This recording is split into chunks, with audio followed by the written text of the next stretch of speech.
శ్రీ శృంగేరి శారదా పీఠాధిపతి జగద్గురు విధుశేఖర భారతి మహాస్వామి వారి ధర్మ విజయ యాత్రలో భాగంగా రాజమహేంద్రవరంలో మేనేజింగ్ ట్రస్టీ విశ్వనాథం భాస్కర్ రామ్ సారథ్యంతో నిర్వహిస్తున్న శ్రీ విరించి వానప్రస్థ ఆశ్రమాన్ని జగద్గురువులు శుక్రవారం సందర్శించారు.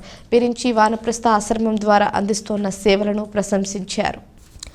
స్వామీజీకి విశ్వనాథం భాస్కర్ రామ్, మద్దూరి శివసుబ్బారావు, వక్కలంక శ్రీరామచంద్రమూర్తి, మద్దూరి శివరామ శశిభూషణ్, వేదుళ్ల శేషగిరి వరప్రసాద్, గౌతమి నేత్రాలయం సీఈఓ వి విజయ్ కుమార్, వైద్యుడు శ్రీనివాసరెడ్డి, డాక్టర్ పోలప్రగడ రవికుమార్ తదితరులు ఘనంగా స్వాగతం పలికారు.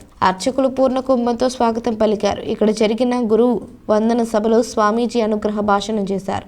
విద్యార్థులకు చిన్ననాటి నుంచి దైవచింతన పట్ల ఆసక్తి కల్పించాలన్నారు.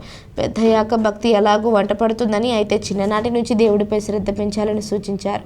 దైవ చింతనకు ప్రతి ఒక్కరూ దైవ చింతనకు సమయం కేటాయించాల్సిందేనన్నారు. శంకరమఠం ఆధ్వర్యంలో నిర్వహిస్తోన్న ఈ ఆశ్రమానికి అవసరమైన సహాయ సహకారాలు అందిస్తామన్నారు. లోటుపాట్లు తమ దృష్టికి తెస్తే మరింతగా అభివృద్ధి చేసేందుకు ప్రయత్నిస్తామని తెలిపారు. గౌతమి నేత్రాలయం ఆధ్వర్యంలో నిర్మాణంలో ఉన్న ఆసుపత్రి భవనం త్వరితగతిని పూర్తి కావాలని ఆకాంక్షించారు.